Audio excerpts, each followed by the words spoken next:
So I want to move on to the next theme, if that's okay, which is particularly stood out for me, is all about the question around, are you sharing learnings from other clients?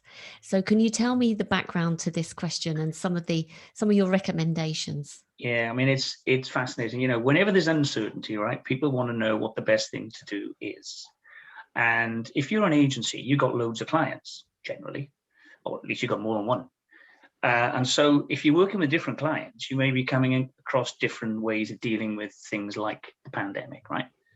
Now, this, of course, is not just about the pandemic. This is something we have noticed over the years, has been around for a long time, where a client will say to an agency, I tell you what are you doing for others of your clients that I can use and reapply to my business?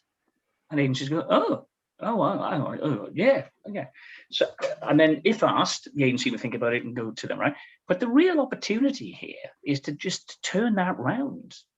100% of clients want their agencies to leverage their learning with other clients to their benefit. 25% of agencies do so. 100 versus 25. It's dead easy, right? If you're doing stuff for a certain client that works and you see an analogous situation with another client that could benefit from a similar sort of situation, then why not share it? Confidentiality being prime, of course, but that you can certainly talk broad principles as and when you do it. And of course, the great thing is you can also turn these things into case studies, whereby it becomes an agency library of how to reapply learning from one situation to another while making adjustments at the margin. Now, all clients they want to benefit. Everybody wants the inside track, right? And it's such an easy thing for agencies to do. It's true of service providers in every market we've looked at. The clients want them to leverage their learning. Can I just have a little? I absolutely agree, and I love that you're making this point, and I just hope everyone takes it on board because it's such an easy win. But do you know what? One agency account manager told me, I talk about this in my program, and we talk about using client stories and talking about what other clients are benefiting from and what you're seeing, the trends, the patterns. And do you know what she said? She said, Jenny, I've always been told in client service, you shouldn't be talking about other clients because the client you're with wants to feel like the only client. So up until that point, she hadn't ever referred to what she's doing with other clients. So that's a little bit inside the mind. Now, what she actually did was she did tell the client a story about what she was doing with other clients. And because this particular client, he was ambitious, he was, he wanted to look good within the company, he started leaning in and saying, so tell me, what else are you doing for the other clients? Yeah, I want to know that, and send me a proposal for this. And what else? She came away from that meeting, no word of a lie, because I've got it recorded, for a proposal to write for £150,000 worth of new business. So what you're saying, when I read that in your report, I just thought, yes, finally, kind of it's official. Yeah, and I mean, there's a great example. 2 months ago, I was interviewing a lady client of one of my clients, and she said that when she had gone into this role, they had two B2B agencies, and the split was roughly 50-50. Right? 6 months in, the split is now 65-35 in favor of the agency that employed us last year, took our advice, and started sharing learning. Right, so they've increased their share of the cake. It's and the other thing that agencies kind of get very nervous about and very timid about is the concept that the clients of the agency should in fact meet in some way. Can't put our clients together. What they might say, one might say, clients love it. Clients want to do it. Because they want an opportunity to network, they want an opportunity to learn and reapply. It's all about learn and reapply. Get the shortcut. Get to Jenny, I don't know whether we mentioned this last time, but it's probably worth telling the story again. There is an agency we work with in the States who want to bring thought leadership and added value to their client relationships. And what they do every quarter is they invite, I think it's 4 or 5, let's say either marketing managers or marketing directors, to a meeting where they bring the creative director and the strategic planning director and generally the managing director of the agency. And the client is asked to bring one business challenge or problem that they are facing. Prior to the meeting, everybody has signed an NDA. And so the way it works is, let's say client A has 10 minutes to talk about the background and the issue that they are facing. And then either 20 minutes or half an hour, the group then discuss different views on how that problem might be addressed. But the idea is that people come with problems and it's basically brainstormed, not just with the agency, but with their peers. Now, obviously their peers don't come from the similar categories or similar markets, but everybody walks out with something. The agency has a better view of the issues that's driving the business, and those clients have actually also met some peers and contacts that they can keep in contact with. And that is a very different mechanism, but from everything that we hear with this agency, it works really, really well. Wow, that shows a level of confidence that also demonstrates that you are a true trusted advisor, aren't you? Because you're helping them ultimately solve their business problem. It does. It does. You know, one of the things that staggers me is Carey and I have been running relationship audits for over 20 years now. And what Carey said is absolutely true, that agencies seem to be fearful of introducing their clients to each other. It beats me why agencies don't do conferences and actually bring all their clients together, because clients like to meet other clients. And it's one thing in the old sales promotion industry, you know, which is now the activation industry or whatever, used to be fantastic at partnering and bringing people together. And, you know, it's one of the things that we're seeing, particularly in the professional services arena. We work for a number of big law firms. One of the big added value areas is making pertinent introductions, introducing one client to another or other people that they have contact within an industry. It adds an enormous amount of value, and also it also shows how confident the agency or the firm is. Something to possibly think about. I think it's a great tip. Are there any kind of watch outs for doing that? Like, for example, is the reason that that's so pertinent is because the majority of your clients tend to have the title of marketing director, and therefore, of course, they're going to be interested in meeting other marketers from other industries to share learnings. Is it necessary that they have the same category background, or not category, but title? Yes, I mean, you would have, I mean, the two big watch outs are nobody that in the faintest way could be considered conflicts, point one. And point two is you have people at the same level. So there wouldn't be any problem having marketing directors and marketing managers, but you wouldn't invite, let's say, a managing director from one company and a product manager from another. And then thirdly, it's the same when we're doing interviews, be they online or deep dive interviews. You invite everybody from the same level. You just don't pick one or two.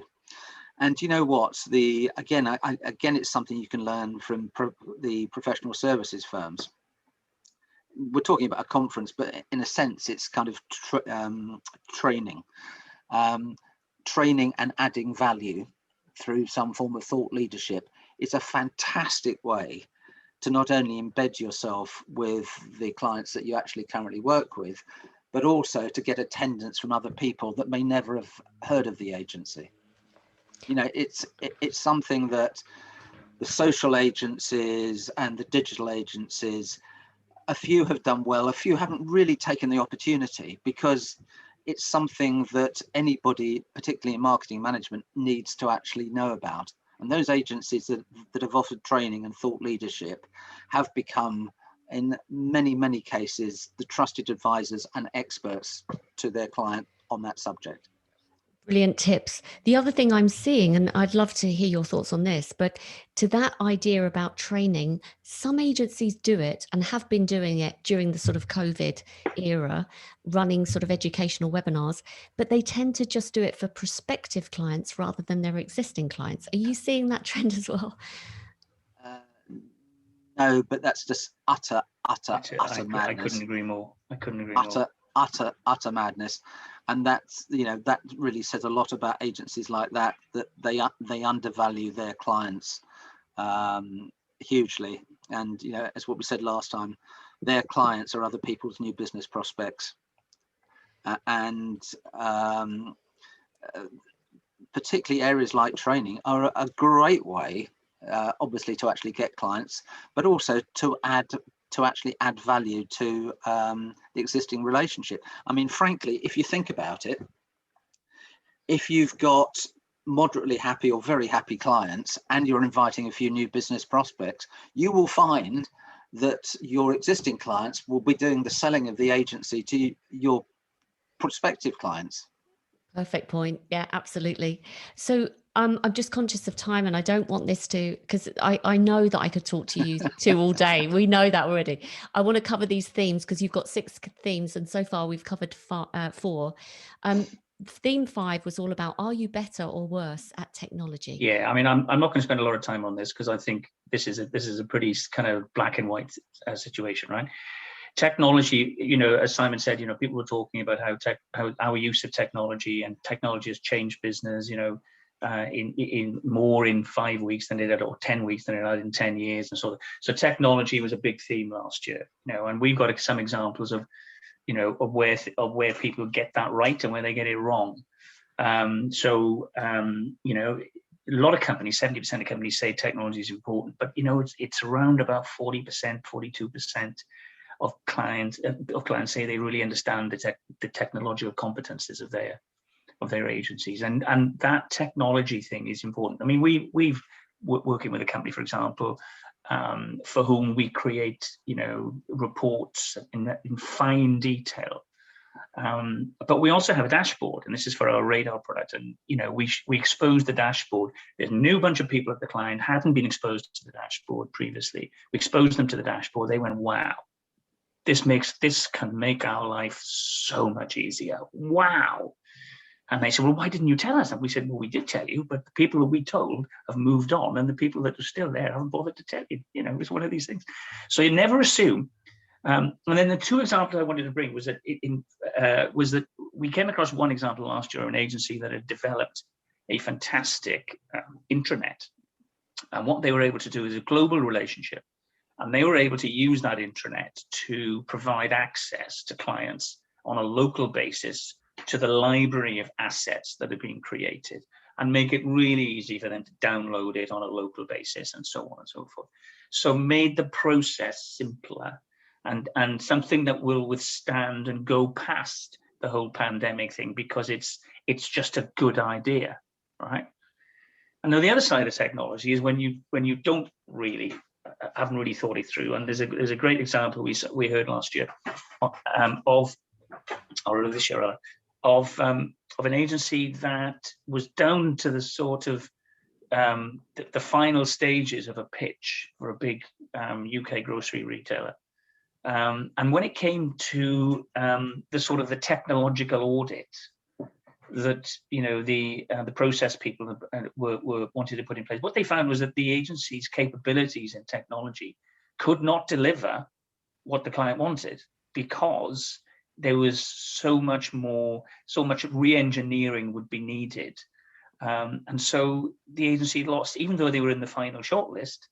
They lost out because they did not have the competence and capabilities to be able to deliver what that particular client wanted. So, the whole thing about technology, I can go on and on about this, but the reality is, you need to understand whether your technological process and systems and capabilities is fit for the purpose of what your clients want, and are there any ways in which you can leverage your technology to actually gain competitive advantage? Wow. And Carey, can I just add to that? Yeah. It's in the same way that diversity and inclusion used to be a tick box on a RFP, but now it's switched to rather than a nod, unless you can prove it, you won't get through to the shortlist or won't get appointed. It is worth checking out clients' expectations in terms of technological capabilities before you decide to pitch.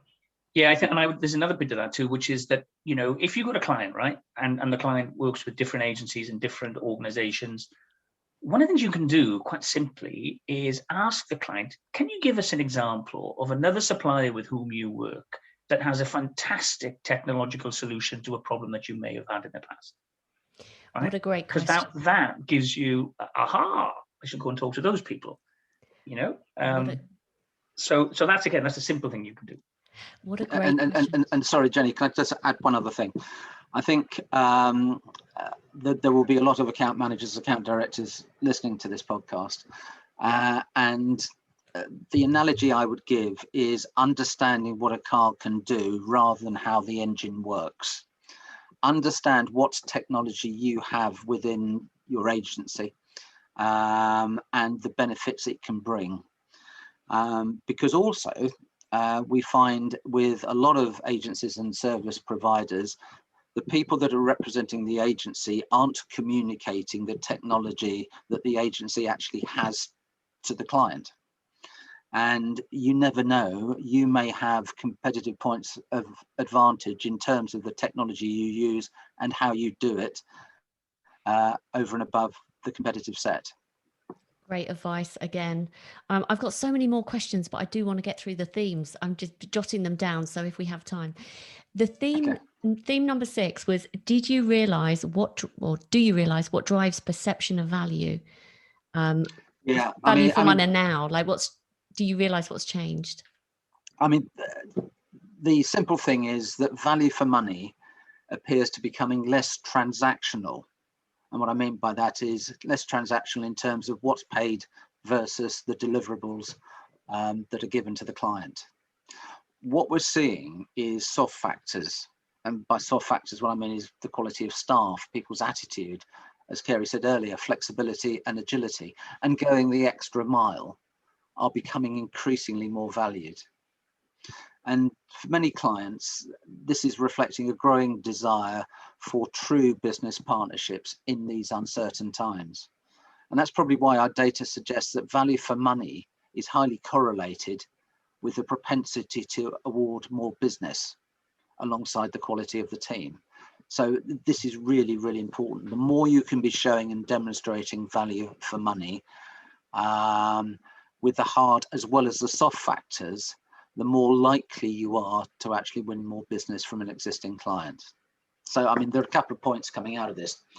Again, this is a recurring theme from what Carey I've been saying, which is take the time to ask your clients, and in this case, what they take into account when they judge value for money. Obviously, continue to work on the hard factors, such as delivering on brief, on budget, on time, but also consider the soft measures, such as the quality of the business relationships and going the extra mile. Be able to demonstrate the value that you bring against your clients' defined criteria. One of the things that we often find is that agencies have a clear view of what they believe value for money is. Well, I can tell you 9 times out of 10 that won't accurately measure up against what a client's definition of value for money is. So ask. And then thirdly, and probably in passing, you know, even before the pandemic, we heard almost on a weekly basis our own clients talking about the dearth of quality talent at junior and middle management level, and clients often airing their frustrations about the churn of staff. The thing to say is that clients put a huge value on the retention of staff, and there is a definite straight line towards the quality of the business relationship and the continuity of the staff.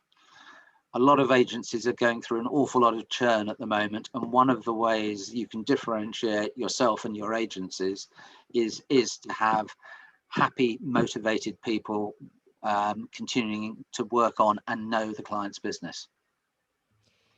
Where do you see agencies that do particularly well in retaining their existing staff? It's an attitude of mind, Jenny. Yeah. I think it's an attitude of mind. It's about being inclusive. So, for example, we do an annual client evaluation audit for one pharma agency, and what we did this year was, and we came out with a whole bunch of kind of conclusions, recommendations, and then what we did was we got involved with the leadership team, but with the whole agency, right? And we said, okay, so these are the things that you're doing really well, right? These are the things that you need to be thinking more deeply about and think about ways of enhancing this. And these are the issues, these are the problems, right? And there weren't many of those, but hey.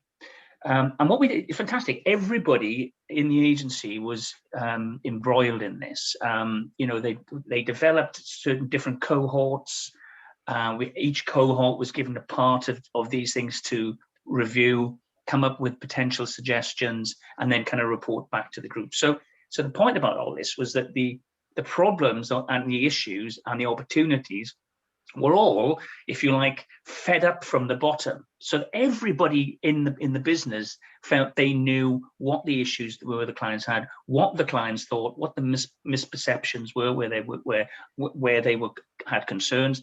And the point is, the agency involved everybody in being part of the solution. That's a cracking way of doing it. It's such a fantastic example of superb leadership, isn't it? To get everyone empowered to feel they're part of the solution, because that's part of it, isn't it? To make people feel they have some control.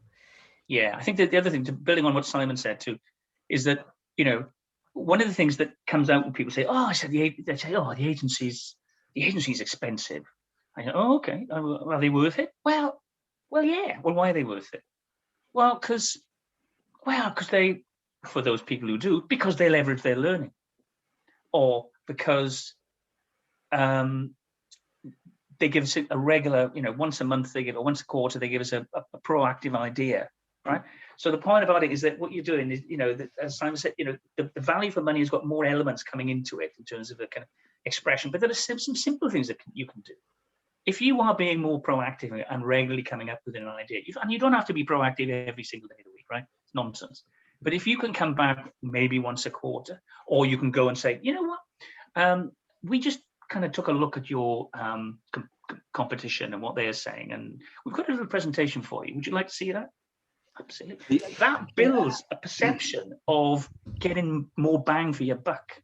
Well, and I know we're tight for time, but it's making things simple. It's also bringing people on, and particularly the junior people, and giving them experience. Carey, why don't you just talk briefly when you came into advertising with Y&R, what you were set up to do? Oh yeah, well, I mean that's exactly the point. When I came, I worked in Young and Rubicam, and I was the junior OIC on a beer account. And it was decided that somebody said to me, what you got to do, Evans, is you got to make yourself somebody that you are the go-to for something.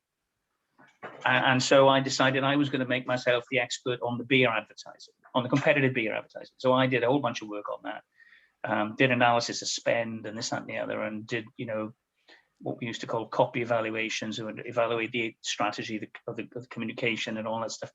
And it was great because I built a reputation of being, hang on, talking about the competition, let's get Evans in here. So you start to build yourself a perceived competence within the agency. So if you are the go-to person on something, that helps build your business, your own business, and your profile within the agency. I love that. And of course with the client as well. Of course. Actually, Carey, I haven't told you this story, but at the same time, when we were in different agencies, I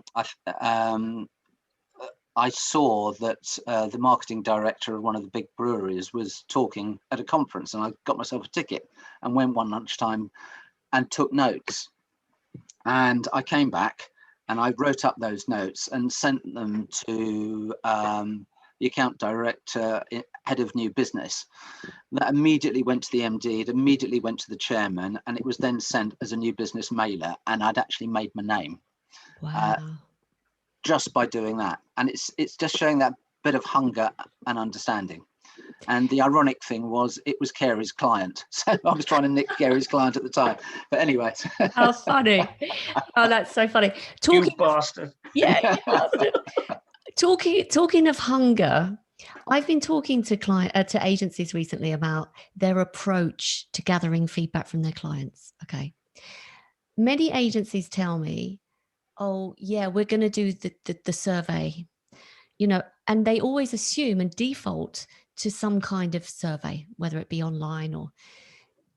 So you made the point, Simon, just before we joined the call, that you're being asked to do so many more deep dive conversations with clients.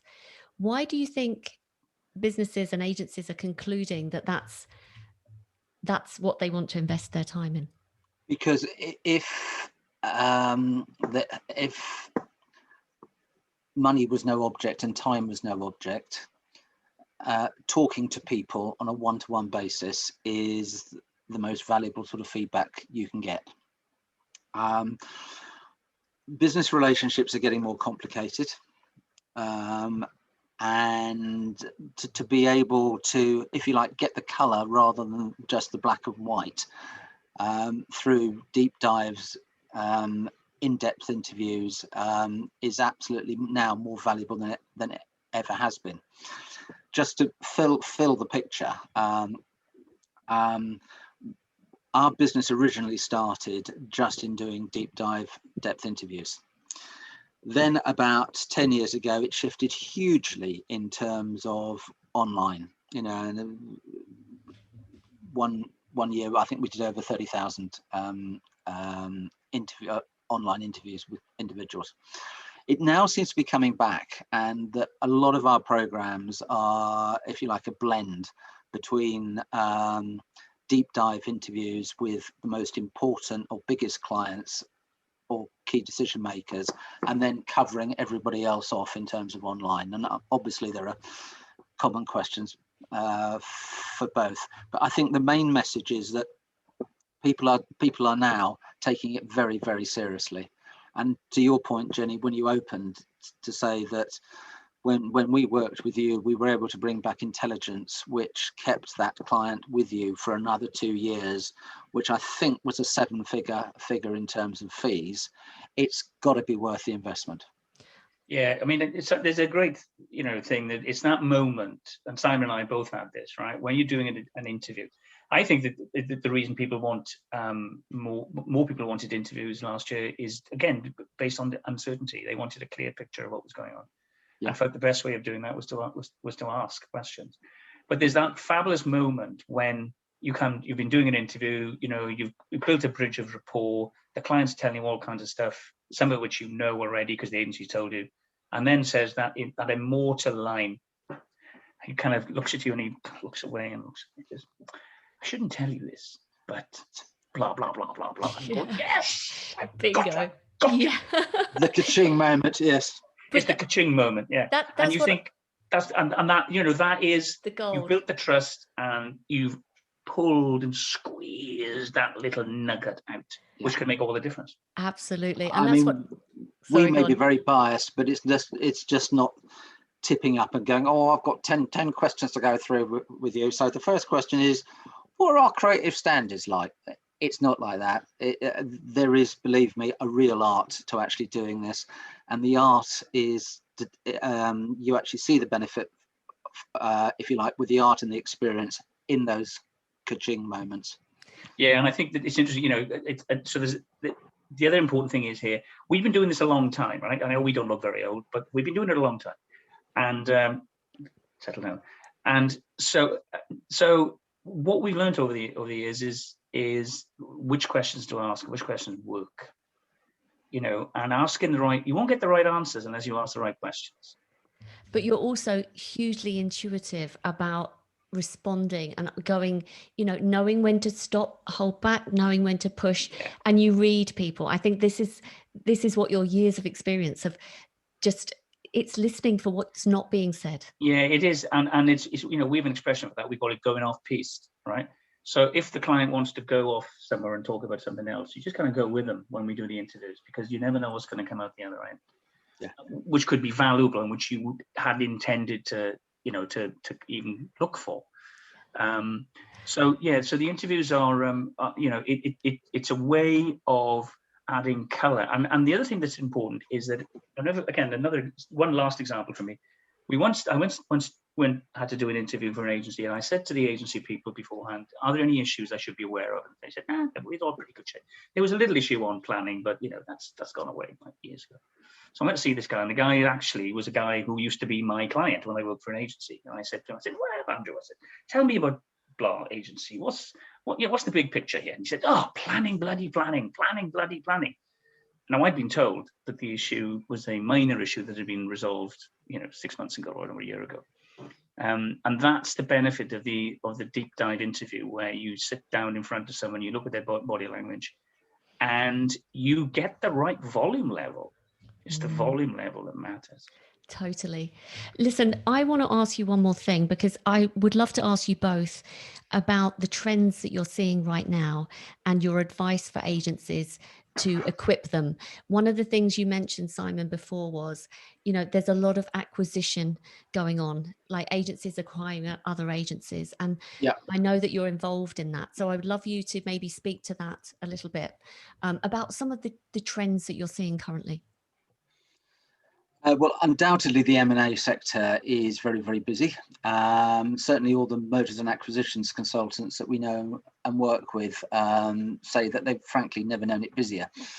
What is interesting, though, is that some of the work we do, we call relationship diligence, which is working for a buyer to check out somebody that wants to sell their agency's quality of their client relationships. What we've seen is a significant growth on behalf of agencies that are looking to sell probably between 2 and 5 years' time, and putting in place regular independent assessments so that they will be able to show to their clients that they have a rigorous process. As one of our clients said, well, the reason I'm working with you guys is because I can't mark my own homework. So that's certainly something that's very, very busy. Secondly, pitching, we've talked about. It's interesting that looking at many professional services firms, I wouldn't say automate the pitch process, but certainly in terms of RFIs, they have certain templates ready to go that are actually tweaked on a case-by-case basis. Thirdly, for me, and I'm sure Carey's got some more, the better agencies are doing proportionately a lot better than agencies that really haven't got their act together. So if things are very, very quiet for you, for those of you listening at the moment, then you've got to ask yourself, well, are we really positioned as well as we possibly can be? Carey, do you want to add anything to that? Not really. I mean, I think one of the themes that came out, and we've talked about this before, when the whole lockdown thing started, what clients were saying is the people who work with us through this whole pandemic issue, those are the people, if they do it well, that will benefit when the pandemic has moved on. And as we're moving out of the pandemic now, I think that Simon will see the same thing, which is that those people who did these things that we've been talking about today, leverage learning, being flexible, being sensitive to communication needs, all that kind of stuff, those people who did that are benefiting. It's dead simple. And actually, one final thing from me, Jenny. We've talked about lots of initiatives such as post-project reviews, competitive reviews, etc. I can imagine people listening to this going, I haven't got the time to do my day job, let alone the extra. And I absolutely get that. The one thing that clients really appreciate, as we all do, is brevity and keeping things short. Trying to do whatever you're going to do on one page. And so to have a good one-page document, I'm not undermining how difficult that is and how much thought that actually goes into it, but please rest assured what you can do to add value and build better client relationships doesn't have to be long. Great point to finish on. Thank you so much, because I've been hearing exactly the same thing. Listen, both of you, thank you so much for joining me again. I really, as usual, you've delivered a huge amount of value, loads of insights, and I'm sure people have been furiously taking notes and have got lots of ideas to go away with.